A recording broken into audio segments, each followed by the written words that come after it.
ఇక వివరాల్లోకి వెళ్తే ఉమ్మడి ఉభయ గోదావరి జిల్లాలో ఉపాధ్యాయ ఎమ్మెల్సీ ఎన్నికలకు మంగళవారం తొలి నామినేషన్ దాఖలైంది. భీమవరం నుండి బయలుదేరిన ఆయన భారీ ర్యాలీగా కాకినాడకు చేరుకోగా కాకినాడ బాలాజీ చెరువు సెంటర్ వద్ద వామపక్ష నాయకులు ఎమ్మెల్సీ ఐ వెంకటేశ్వరరావు, బొర్రా గోపిమూర్తికి ఘన స్వాగతం పలికారు. అక్కడ నుండి ఆయన ర్యాలీగా కలెక్టరేట్కు చేరుకుని ఎన్నికల రిటర్నింగ్ అధికారి జిల్లా కలెక్టర్ షాన్మోహన్ సెగిలికి నామినేషన్ పత్రాలను అందజేశారు.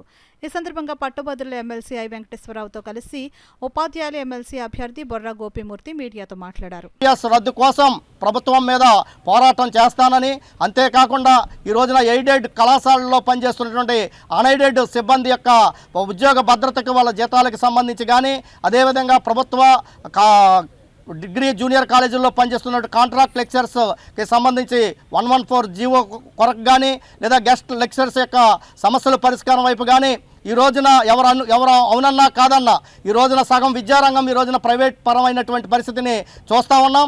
మేనేజ్మెంట్లు వాళ్ళ సమస్యలు వాళ్ళ అధికారంతో పార్టీలు ప్రభుత్వాలతో వాళ్ళ సమస్యలు పరిష్కరించుకుంటున్నారు తప్ప ఇటు ప్రభుత్వ ప్రైవేట్ పాఠశాల కళాశాల అదే ప్రైవేట్ ఇంజనీరింగ్ కాలేజీల్లో పనిచేస్తున్నటువంటి వర్కింగ్ ఏదైతే లెక్చరర్స్గా ఉపాధ్యాయులుగా ఉన్నారో వాళ్ళ సమస్యల కోసం అటు యాజమాన్యాలు కానీ ఇటు పాలకులు కానీ పట్టించుకోలేనటువంటి పరిస్థితి ఉంది.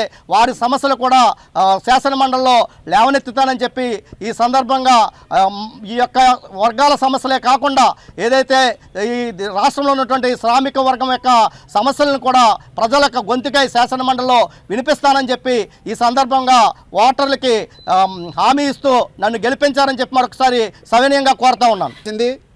నిజాన్ని వాస్తవాలని చాలా నిర్భీతిగా నిబద్ధతతో ఈ పాలకులని నిలదీశామని చెప్పి చెప్పదలిచింది.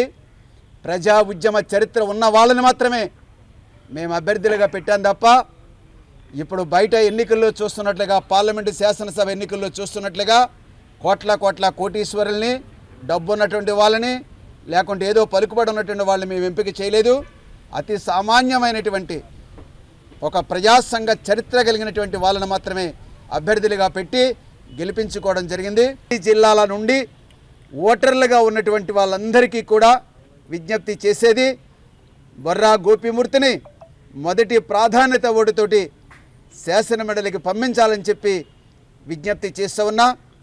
ఓటు లేకపోయినా అనేకమైనటువంటి ప్రజా సంఘాలు వాళ్ళ కుటుంబాల నుండి స్నేహాల నుండి బంధువుల నుండి కూడా ఆ రకమైన మద్దతు ఉంది. అందువల్ల ఆ రకమైనటువంటి మద్దతుతోటే మరి ఇప్పటికీ ఎన్నిసార్లు గెలిచాం. మరోసారి ఈ షాబ్జీ ఉప ఎన్నికను కూడా ఈ సిట్టింగ్ స్థానాన్ని ఆ రకంగా గెలిపించి ఒక ప్రజాపక్షం వహించేటువంటి మనిషిని శాసనమండలి పంపించాలని చెప్పి మీ ద్వారా విజ్ఞప్తి చేస్తున్నారు.